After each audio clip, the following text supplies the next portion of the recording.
परम पूजनीय बोधिसत्व डॉक्टर भीमराव अंबेडकर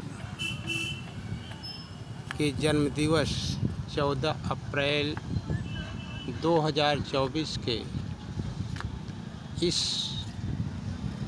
पावन दिवस पर हम विश्व के समस्त आम नागरिकों को हार्दिक शुभकामनाएं एवं बधाई देते हैं। डॉक्टर भीमराव अंबेडकर को लोग अपने अपने तरीके से अलग अलग याद करते हैं।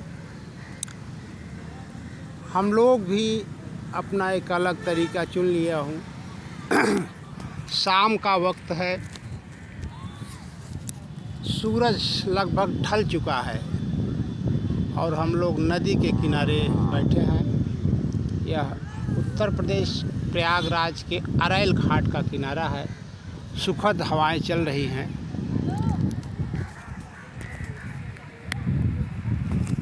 और हम लोग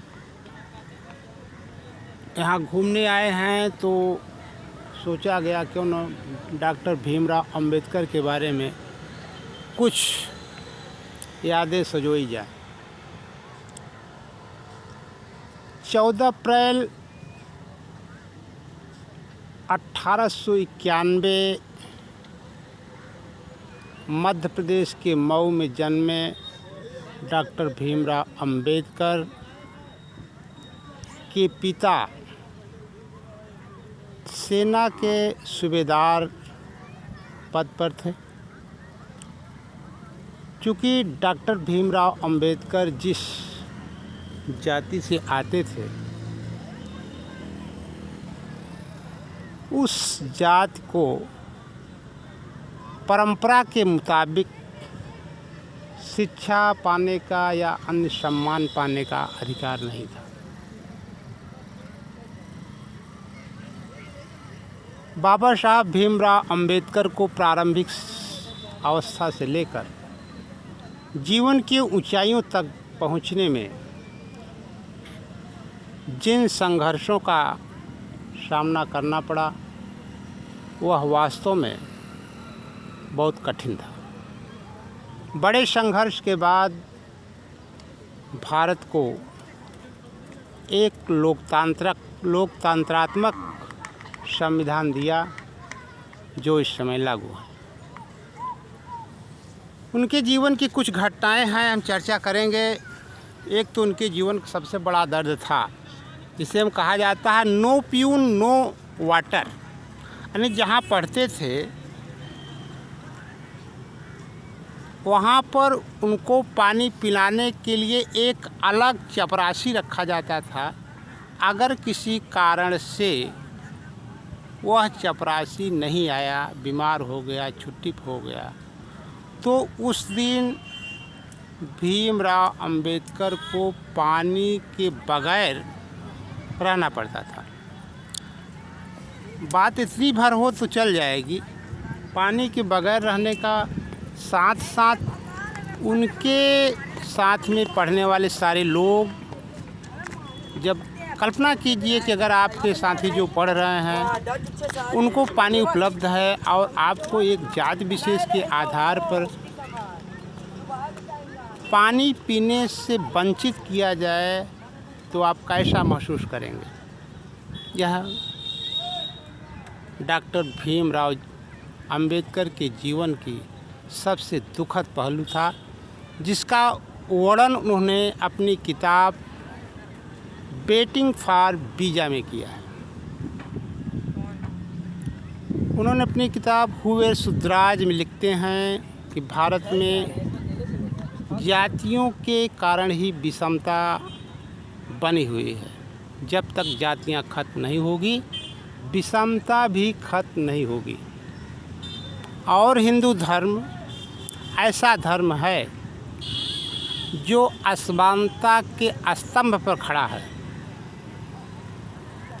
और जहाँ पर समानता पाने की इच्छा रखना एक मूर्खता का उदाहरण है। अब हम कुछ लोगों से बातचीत करेंगे कि डॉक्टर भीमराव अंबेडकर के बारे में वे क्या जानते हैं, या उनके दृष्टिकोण में डॉक्टर भीमराव अंबेडकर आज भी कैसे प्रासंगिक हैं। हाँ, तो आप हैं महान समाज सुधारक डॉक्टर कौशलेश और सामाजिक समझ रखते हैं, चलते फिरते हैं।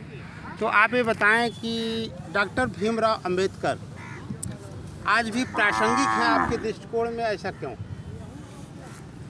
डॉक्टर भीमराव अंबेडकर जी आज उस समय की अपेक्षा कहीं अधिक प्रासंगिक हो गए हैं, क्योंकि आज उनको भारत के लोग ही नहीं, पूरे विश्व के लोग इतना सम्मान देते हैं कि आज उनके जन्म दिवस के अवसर पर ज्ञान दिवस के रूप में पूरे विश्व में मनाया जा रहा है 14 अप्रैल को। और भारत में उन्हीं की संघर्ष का परिणाम है कि यहाँ पर लोगों को बहुत चीज़ों में समानता के लिए छूट मिली हुई है, नहीं तो लोगों का जीवन जीना मुश्किल था। और उनका संघर्ष अगर कामयाब न होता तो आज इस देश में कुछ चंद लोगों के हाथ में सत्ता आने के बाद किसी को घर से निकलना मुश्किल हो जाता। आज अभी घर से निकल पा रहे हैं तो उनके संघर्ष के कारण, उनके विद्वता के द्वारा बनाया गया संविधान के कारण, नहीं तो इस देश में ऐसी व्यवस्था और ऐसी सामाजिक व्यवस्था की संरचना के कारण लोगों का जीना बिल्कुल पशु के समान था। कुछ लोगों के लिए यह देश था, बाकी लोगों के लिए यह देश नहीं, बिल्कुल एक चारागाह था, जैसे कि जानवरों का चारागाह होता है।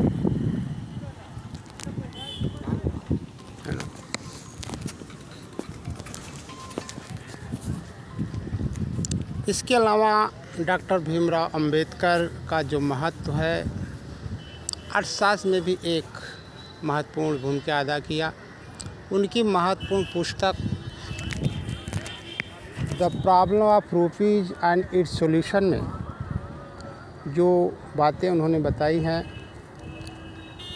उसी आधार पर 1 अप्रैल 1935 को भारतीय रिजर्व बैंक की स्थापना हुई। अधिकांश लोग को जो भ्रम है कि डॉक्टर भीमराव अंबेडकर दलितों के नेता हैं, यह उनकी अज्ञानता है और कह सकते हैं नासमझी है, या बस इसके अलावा कुछ नहीं। क्योंकि उन्होंने जो भी किया एक व्यक्ति के लिए नहीं, एक वर्ग के लिए नहीं, संपूर्ण भारत धारा के लोगों के लिए किया। महिलाओं का जो अधिकार था, नगण्य था समाज में, और दाय भाग के आधार पर जो उनके संपत्ति का बंटवारा होता था, उन्होंने हिंदू कोड बिल लाकर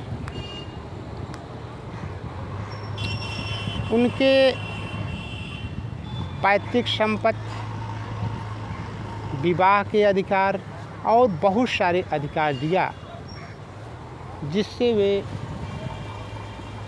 पुरुषों के बराबर में चलने में सक्षम हो पाए।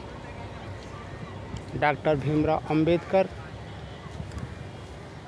धर्म के क्षेत्र में भी अनेक सुधार किए। उन्होंने कहा कि धर्म ऐसा है, हमारा धर्म वही धर्म हो सकता है जिसमें समानता हो। जिस धर्म में अगर हम रहते हैं उसमें असमानता है तो हमारा धर्म नहीं हो सकता। धर्म को तार्किक और वैज्ञानिक होना चाहिए। इन्हीं शब्दों के साथ हम विदा लेते हैं। फिर किसी अगले महापुरुष के बारे में लेकर उपस्थित होंगे। तब तक के लिए थैंक यू वेरी मच।